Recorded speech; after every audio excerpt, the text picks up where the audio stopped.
श्री निशिकांत दुबे जी। हाँ जी, thank you sir. 2 minute ज़्यादा कोई। धन्यवाद सभापति महोदया। मैं माननीय प्रधानमंत्री जी और माननीय वित्त मंत्री के इतने ऐतिहासिक बजट के धन्यवाद प्रस्ताव पर बात करने के लिए खड़ा हूँ। आज 6 अगस्त है। स्पीकर साहब ने हिरोशिमा और नागासाकी के शहीदों को जो है श्रद्धांजलि दी, और दूसरी श्रद्धांजलि मैडम सुषमा स्वराज जी को है, जिनकी आज पुण्यतिथि। और जब मैं पहली बार यहाँ सांसद बनकर आया तो लीडर ऑफ द अपोजिशन के नाते उन्होंने हमारे जैसे लोगों को बढ़ाने का काम किया, और उसी कारण से आज मैं पार्टी के आदेश के अनुसार प्रधानमंत्री जी के कारण इस फाइनेंस बिल पर चर्चा करने के लिए खड़ा हुआ।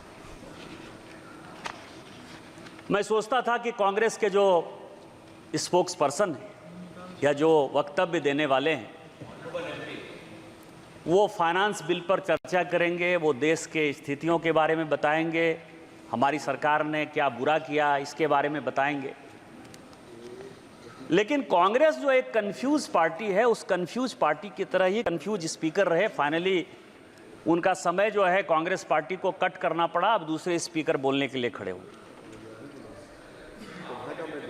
आज स्थितियां क्या मैं देख पा रहा था, मैं सभापति महोदया मैं डिरेल नहीं होना चाहता। आज स्थिति क्या है पूरी दुनिया की, पूरी दुनिया की स्थिति क्या है? पूरी दुनिया की इकोनॉमी यदि वर्ल्ड बैंक की, IMF की, फोर्ब्स की, अमेरिका की, जिनकी नीतियों से कांग्रेस बहुत प्रभावित रही है, यदि उनके रिपोर्ट को देखें तो पूरी दुनिया में 2.5% से लेकर 2.7% ही GDP बढ़ रहा है। पूरी दुनिया करा रही है। आप लंदन जाइए, आप न्यूयॉर्क जाइए, आप वाशिंगटन जाइए, आप पूरे यूरोप जाइए, सारे दुकान बंद होते हुए नजर आएंगे। बेरोजगारी की भयंकर सीमा है। इन्फ्लेशन का रेट यदि आप कहेंगे तो कोई ऐसा मुल्क नहीं है जहां की 8% से कम इन्फ्लेशन है। पूरी स्थिति खराब है, चाहे करंट अकाउंट डेफिसिट का हो, चाहे GDP ग्रोथ का हो, फिस्कल डेफिसिट का हो, जिस भी पैमाने पर आप पूरी दुनिया को आंकने का काम करेंगे, आपको लगेगा कि माननीय प्रधानमंत्री जी और माननीय वित्त मंत्री निर्मला सीतारामन जी की नीतियां इस देश के लिए इतनी सक्सेसफुल हैं कि आज भी भारत आशा की किरण है। पूरी दुनिया में 7% से ऊपर GDP इसका ग्रोथ है।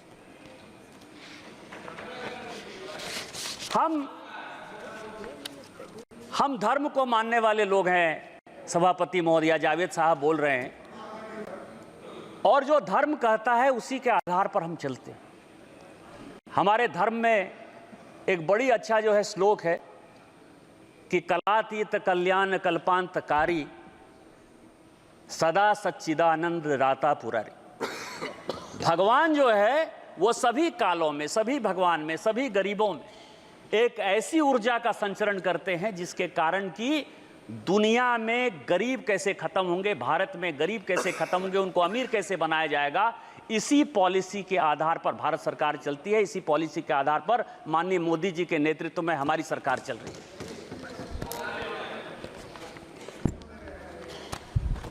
किसान बिल की बात हो रही है, और उस दिन मैंने बजट पर माननीय LOP, जिनको मैंने सोचा कि क्या संबोधन दिया जाए, तो लिप्स ऑफ पैरट, तोते का जो जवान होता है, उस तोते के जवान में जो लिखाया पढ़ाया जाता है वही उसको बोलना है। और इस बजट पर चर्चा करते करते ये अमर सिंह साहब भी वही चर्चा कर गए।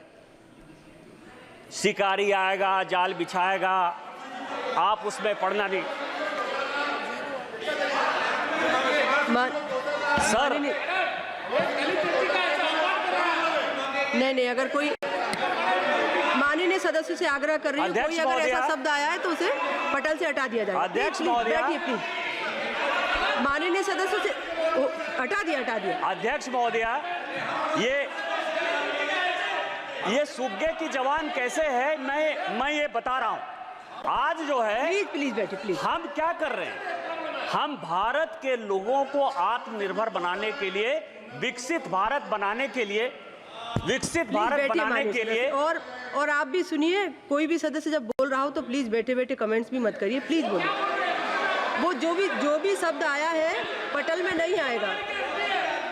विकसित भारत बनाने के लिए हम काम कर रहे हैं, और उसके लिए इस बजट में जो सबसे बड़ा प्रपोजल है कि जो फॉरेन फाइनेंशियल इंस्टीट्यूट है, एफडीआई में जो कॉरपोरेट आते हैं, क्योंकि हम इकोनॉमी में जा रहे हैं, आरएनडी में जा रहे हैं, नए नए इंडस्ट्री में जा रहे हैं, तो वो यदि कंपनियां हमारे यदि इन्वेस्ट करना चाहेंगी तो उनके टैक्स को हमने जो है कम किया। और कम क्यों किया? क्योंकि हमारा मुकाबला सिंगापुर से है, हमारा मुकाबला अबू धाबी, यूएई इनसे है, जहां की टैक्स की जो स्थिति है, कॉर्पोरेट टैक्स की स्थिति ऐसी है कि वो 20-22% से ज्यादा नहीं, कहीं एक जगह तो टैक्स ही नहीं। और उस इंडस्ट्री को जब बैठना है, जब बैठकर आएंगे, इंडस्ट्री आएगी, तो यहाँ के बच्चों को रोजगार मिलेगा, डेवलपमेंट होगा, मेक इन इंडिया में जाएगा। और जो 2047 का एक संकल्प है कि हमको एक विकसित भारत बनाना है, जो 2027 का एक संकल्प है, जो रिपोर्ट कहती है, फोर्ब्स की रिपोर्ट करती है कि 2027 तक ऐसा संभव है, जो भारत जिस इकोनॉमी के साथ बढ़ रहा है, हम तीसरी वर्ल्ड की सबसे बड़ी इकोनॉमी हो जाएंगे।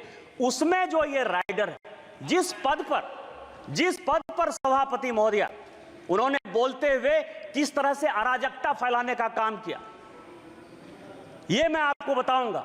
वो कहते हैं, वो क्या कहते हैं? वो महाभारत को गलत कोट करते हैं, वो रामायण को गलत कोट करते हैं, वो शिव को गलत कोट करते हैं, और उसके बाद वो कहते हैं, ये मैं बोल रहा हूं, मतलब आप ये समझिए, और वो ये कहते हैं कि हम जो है अराजकता फैलाएंगे, तुमको जो करना है करो।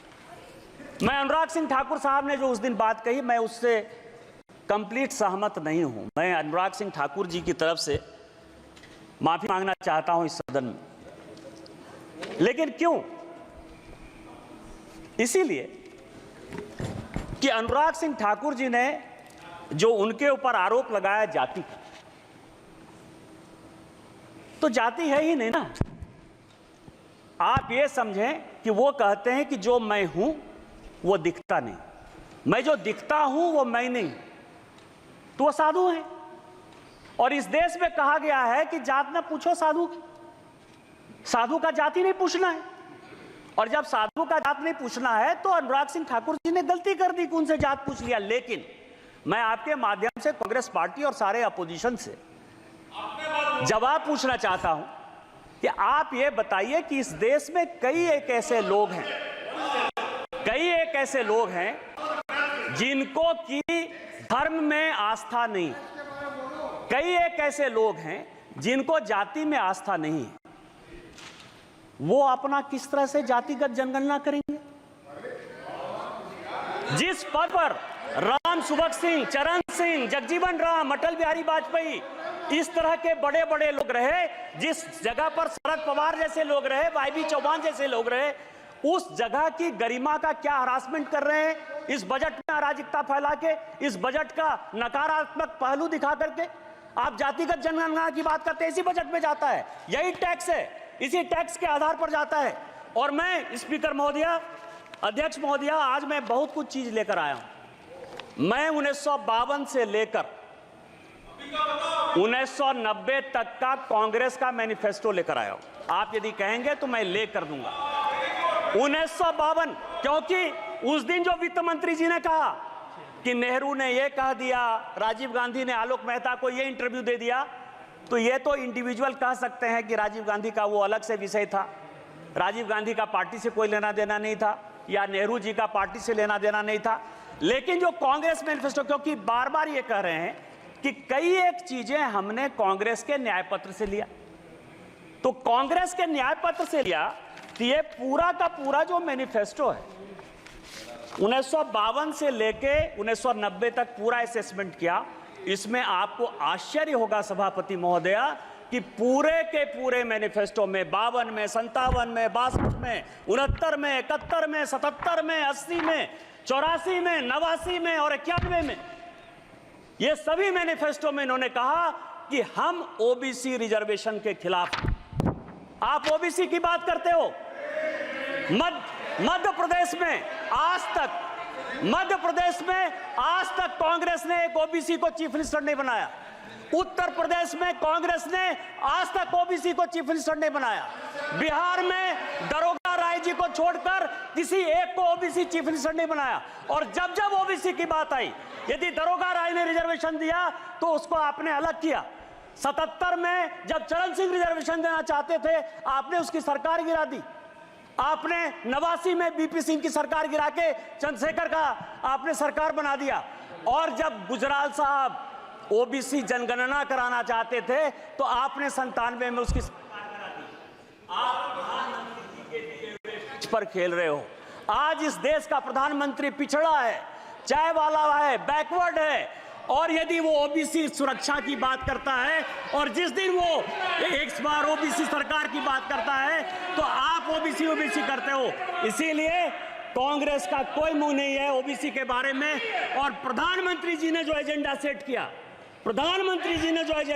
किया, कृष्ण की तरह चारों तरफ आप बिलबिला रहे हो। और सारी ऑपोजिशन की पॉलिटिकल पार्टी कौरव की तरह प्रधानमंत्री के एजेंडे पर ओबीसी चिल्ला रही है। और ओबीसी का कोई कल्याण यदि होगा, यदि आप में ताकत है तो 2011 में ओबीसी रिजर्वेशन जो कराया वो क्यों नहीं इंप्लीमेंट हो पाया? यदि आप में ताकत है तो कर्नाटक में आपकी सरकार है, पिछले 2 साल से सरकार है, वहां सोशियो इकोनॉमिक रिजर्वेशन हो गया है, उसको क्यों इंप्लीमेंट करवाया? इसलिए नहीं करवाया कि इस्लाम और क्रिश्चियनिटी 2 ऐसे धर्म हैं जो जाति की बात नहीं करते हैं। और उसमें 86 जाति क्रिश्चियन की और 56 जाति मुसलमान की।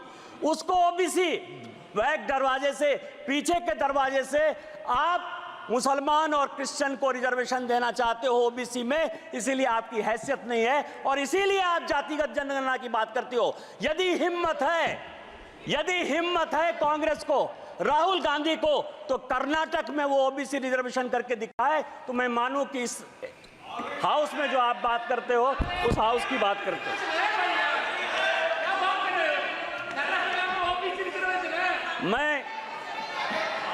मैं कांग्रेस का बहुत सम्मान करता हूं, गांधी फैमिली का है भी सर।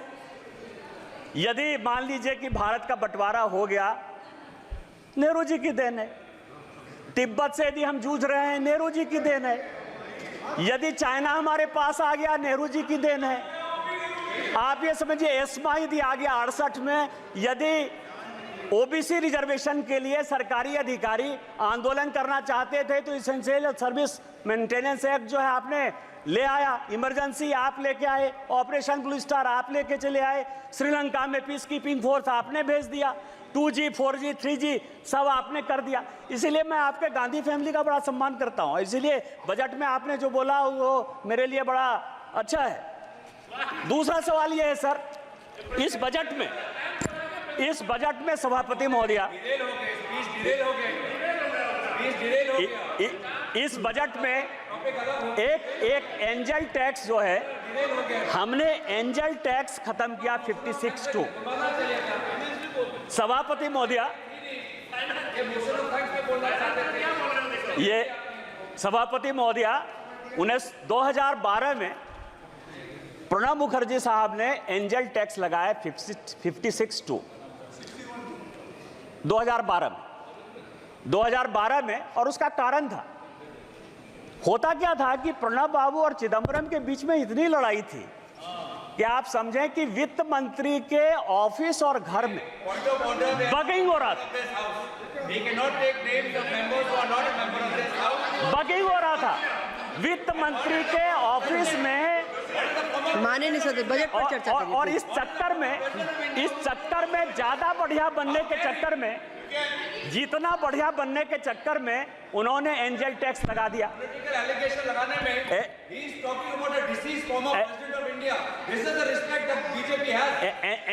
एंजल टैक्स लगा दिया। एंजल टैक्स क्या है? माननीय प्रधानमंत्री जी स्टैंड अप की बात करते हैं, स्टार्टअप की बात करते हैं, लोगों को रोजगार देने की बात करते हैं। और माननीय तोता जो है, तोता महाराज, मतलब लिप्स ऑफ पैरट, नाम नहीं लूंगा सभापति महोदया क्योंकि ये गुस्सा जाएंगे। तो ये जो है कि युवाओं को आज तक, क्योंकि इस पैसे का हमने देखा कि कहां से बजट आता है, कॉरपोरेशन का कितना टैक्स आता है, इनकम टैक्स कितना आता है, जीएसटी कितना आता है, हमारी देनदारी क्या है, उधार क्या है, ये पूरा फाइनेंस बिल का टैक्स स्ट्रक्चर है। और उसमें 8% के आसपास ऐसा पैसा है जो डिफेंस को जाता है। आज तक डिफेंस पर किसी प्रकार की कोई चर्चा इस हाउस में नहीं हुई कि हम इस टैक्स से सेस लेते हैं, सरचार्ज लेते हैं तो डिफेंस में पैसा देते हैं। लेकिन पहली बार मैं देख रहा हूं सारे ऑपोजिशन के लोग अग्निवीर स्कीम के ऊपर जो है लगातार बजट में बोलते रहे। और चूंकि ये एंजल टैक्स लगाया है, युवाओं को ज्यादा से ज्यादा कैसे आगे बढ़ाया जाए, कैसे उसको रोजगार के लिए दिया जाए और उसको एबॉलिश किया है, इसके लिए माननीय वित्त मंत्री जी बधाई के पात्र हैं कि अब ज्यादा से ज्यादा लड़के जो है वो रोजगार में आएंगे। लेकिन मैं इसके तह पर गया तो मैं आपको बताऊं कोई नई बात नहीं है। सभापति महोदया, 1962 में जब चीन ने भारत को हरा दिया और लगा कि फोर्स की कमी है, तो भारत में 1962-63 में नेहरू जी ने शॉर्ट सर्विस कमीशन लाया। ऐसा नहीं है कि केवल फौज के लिए जो है अभी 5 साल का अग्निवीर स्कीम आया है, इसके पहले भी इस देश में 1962 में शॉर्ट सर्विस कमीशन आ गया। और शॉर्ट सर्विस कमीशन के बारे में मैंने सारे डिबेट पार्लियामेंट के, लोकसभा, आपको मैं बताऊं कि जो अफसर ज्वाइन करते हैं उनकी नौकरी 5 साल से 10 साल होती है और अब वो 14 साल हो गई है। शॉर्ट सर्विस कमीशन में आज तक किसी पॉलिटिकल पार्टी ने लोकसभा या राज्यसभा में या सदन के बाहर कोई क्वेश्चन नहीं किया कि यह शॉर्ट सर्विस कमीशन क्यों होगा। सर्विस तो एक ही है ना। आर्मी में भी जो अफसर के ग्रेड के लोग हैं, एक ग्रेड ऐसा है जो परमानेंट चलता है, दूसरा ग्रेड ऐसा है जो शॉर्ट सर्विस कमीशन में 10 साल के लिए चलता है। किसी पॉलिटिकल पार्टी ने आज तक कोई क्वेश्चन नहीं किया। क्वेश्चन आज हो रहा है, और आज हो रहा है क्यों? करे कोई भरे कोई। मैं आपको बताऊं कि मैं ये 1992-93 का 92-93 का कमिटी ऑफ एस्टीमेट का रिपोर्ट लेकर आया। यहां रिपोर्टें आती हैं, बनती हैं, चली जाती हैं। आपको आश्चर्य होगा सभापति महोदय कि 1966 में, ये पूरे सदन और पूरे देश को जानने वाली बात है, रिपोर्ट से लेकर आया हूं मैं, कोई भारत सरकार का कोई कागज लेकर नहीं आया। 1966 में इंदिरा जी आर्मी के रिक्रूटमेंट पर सीलिंग लगा दी। ये सबके समय, और ये डिपोजिशन में सेक्रेटरी डिफेंस ने कमिटी ऑफ एस्टीमेट को हेड कांग्रेस पार्टी के मनोरंजन भक्त कर रहे थे, मैं नहीं कर रहा था। 66 में सीलिंग लग गई।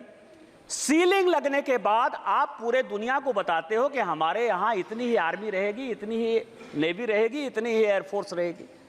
आप सीलिंग लगा दो और आप हमको कहो कि अब इसका रिक्रूटमेंट कैसे होगा, आप यदि फोर्स को बढ़ाना चाहोगे।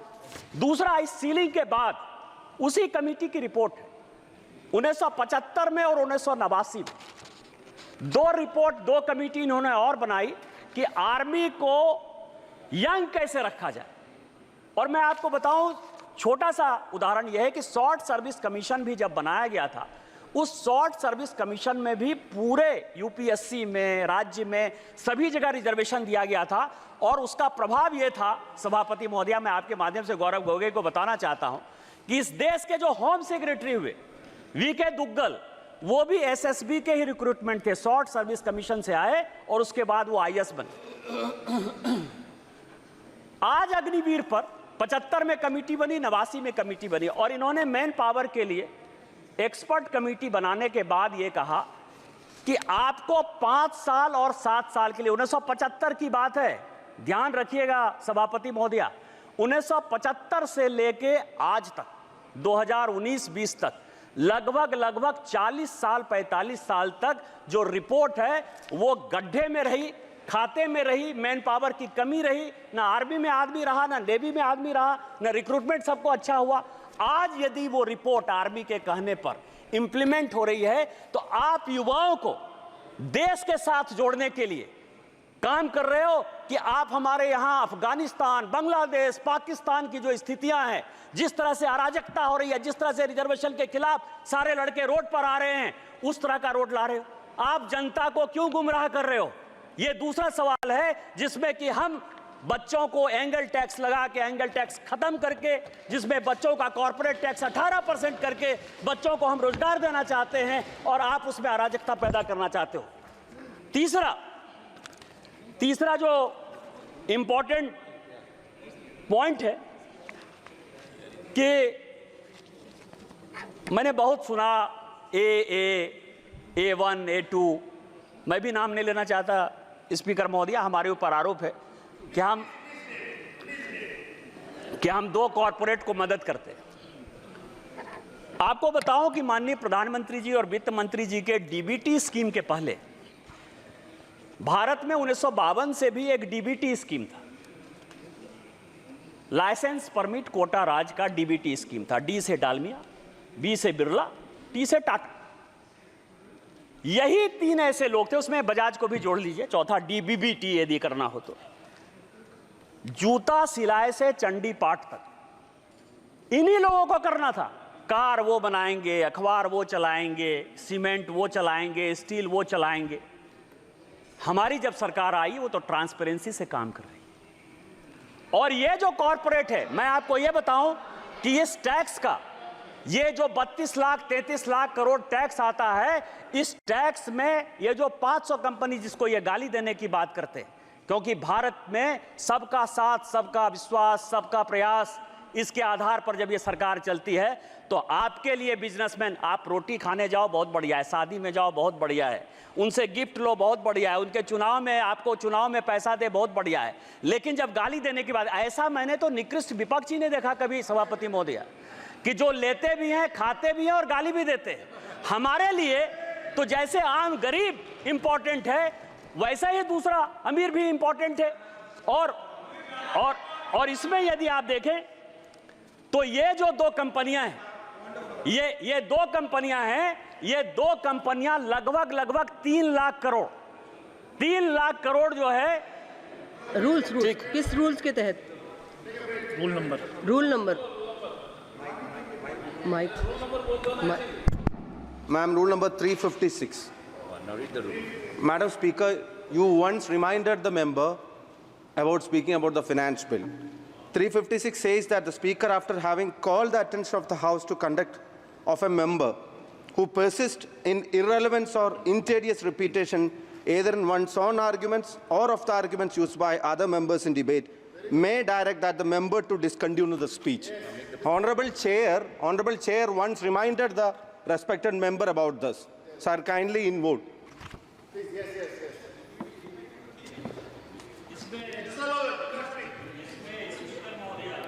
रिपीटेशन, मैं एंजल टैक्स की बात कर रहा हूं, मैं कॉर्पोरेट टैक्स की बात कर रहा हूं। एंजल टैक्स और कॉर्पोरेट टैक्स को कैसे आप डिरेल कर रहे हो? मैं ये कह रहा हूं कि जिस AA कंपनी को आप कह रहे हो, वो 4 लाख करोड़ रुपया इस देश के किट्टी में दे रही है, जिसके कारण ये देश चल रहा है। आप क्या चाहते हो? कंपनी बंद हो जाए? आप क्या चाहते हो? बैंकों ने जो लाखों लाख करोड़ के जो है आपकी तरह जो फोनो बैंकिंग में वो बैंक बंद हो जाए? आप क्या चाहते हो कि आप चंदा भी खाओ, आप उनके शादी में भी जाओ और उसके बाद गाली देते रहो, चूंकि वो डिफेंड करने वाले नहीं है? तो आप जो है ये काम करो। इस देश का कौन ऐसा पॉलिटिशियन है जो अंबानी के शादी में नहीं गया? कौन ऐसा आदमी है? इनके पार्टी के जो महासचिव हैं प्रियंका गांधी, क्या वो शादी में नहीं गई? क्या बात कर रहे हो आप?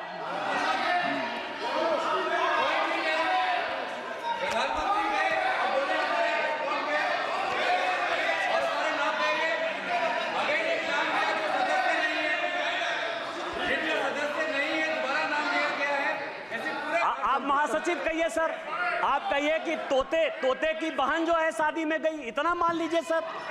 प्लीज बजट पर कंप्लीट करिए। एक बयान हमने ये फाइनेंस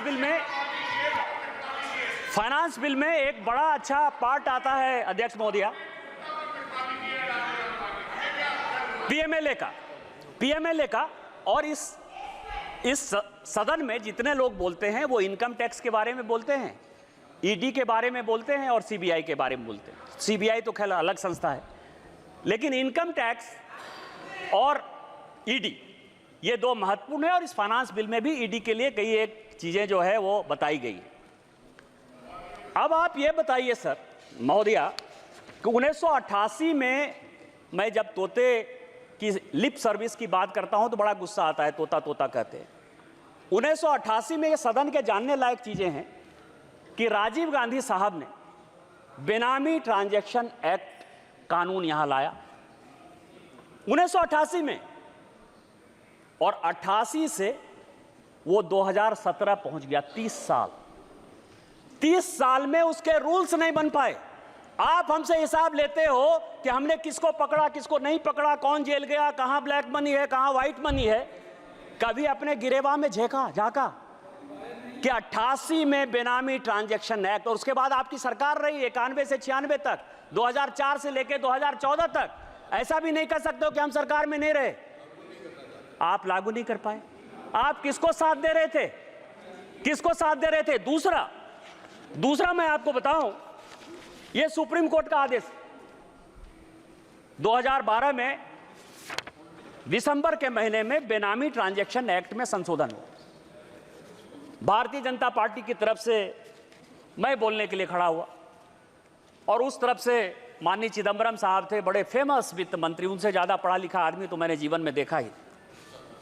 मैंने बोलते हुए कहा कि आप जो एक्ट लेके आ रहे हो, एक दिन यदि वाइफ हस्बैंड में भी लड़ाई होगी तो उसमें पीएमएलए लग जाएगा, और ये जितना स्ट्रिंजेंट है, जिस भी आधार पर लगा रहे हो, भगवान न करे कि एक दिन आप ही जेल चले जाओ। जब मैं मेरा सीट नंबर 545 था उस जमाने में, अध्यक्ष सभापति महोदया, जब मैं बात कर अंतिम था, मैं अंतिम सदन का सदस्य 545 नंबर पर था। जब मैं बोलकर खड़ा बंद हुआ तो चिदंबरम साहब खड़े हुए और चिदंबरम साहब का बड़ा फेमस भाषण है कि भारतीय जनता पार्टी बहुत पढ़ी लिखी पार्टी है। मेरी अपेक्षा यह थी कि पीएमएलए कानून में बोलते हुए भारतीय जनता पार्टी अपने एक विद्वान आदमी को खड़ा करेगी, लेकिन उसने सबसे मूर्ख, बुद्धू और दकियानुसी आदमी को, जो है जिसको पीएमएलए पता ही नहीं है, उसको खड़ा कर दिया। यह सुप्रीम कोर्ट का यह आदेश है, और सुप्रीम कोर्ट के आदेश में एफएटीएफ में जो चिदंबरम साहब का 2012 का दिसंबर का स्टेटमेंट है, उसी को कोट करते हुए यह रिपोर्ट आया है। जब रोपे पेड़ बबूल का तो आम कहां से हो। इनकम टैक्स में डायरेक्ट टैक्स कोड पर हमारी फाइनेंस की कमेटी, यशवंत सिन्हा चेयरमैन थे, मैं उसका मेंबर था, 5 साल तक हम लोग मेहनत करते रहे कि डायरेक्ट टैक्स कोड को हम लोग बदल देंगे। पीएमएलए में आप स्ट्रिंजेंट कानून लेके आ गए, तो जब लेकर आ गए बिना किसी एक पैसा को खर्च करते हुए, यदि कांग्रेस पार्टी ने आपको 90 करोड़ रुपया दे दिया और आपने जो है यंग इंडिया खरीद लिया, नेशनल हेराल्ड खरीद लिया, 750 करोड़ की संपत्ति बिना किसी पैसे के आपको मिल गई, तो क्या राहुल साहब जो चिदंबरम साहब का कानून है उसमें आप जेल नहीं जाओगे? ये जेल नहीं जाओगे? और मैं तो कोट कर रहा हूं सुप्रीम कोर्ट के आदेश के आधार पर। तो इसीलिए आप जो सीबीआई और इनकम टैक्स की बात करते हो, ये आपकी कारस्तानी है। हमारी सरकार माननीय निर्मला सीतारामन जी के ऊपर केवल वो उसको इंप्लीमेंट करती है। हमने अपने एजेंसी को केवल फ्री छूट दे रखा है। जो भी भ्रष्टाचारी है वो जेल जाएगा, वो किसी कीमत पर नहीं छूटे। माननीय सदस्य कंप्लीट करिए प्लीज।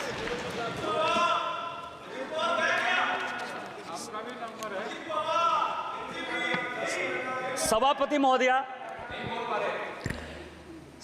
महोदया, इस देश के हालात बहुत अच्छे। हम 2047 तक विकसित भारत बनाने की कल्पना में, माननीय प्रधानमंत्री जी यक्ष युधिष्ठिर वार्ता में उस दिन बोलते हुए माननीय राहुल गांधी जी ने कहा कि 6 महारथी थे। 6 महारथी नहीं थे, 9 महारथी थे। 9 महारथी थे और 7 महारथी चक्रव्यूह लड़ रहे थे, और 2 महारथी चक्रव्यूह के बाहर जो है 4 लोगों को, पांडवों को रोकने की कोशिश कर रहे थे। उसमें भीम थे, सात्विक थे, नकुल थे और सहदेव थे। और उसी में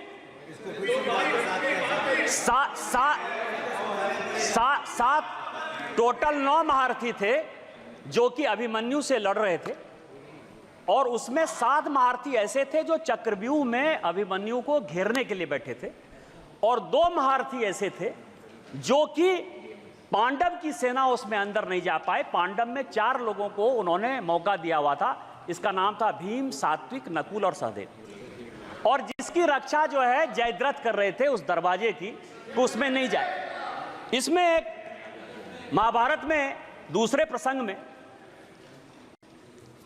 क्वेश्चन पूछा यक्ष ने युधिष्ठिर से।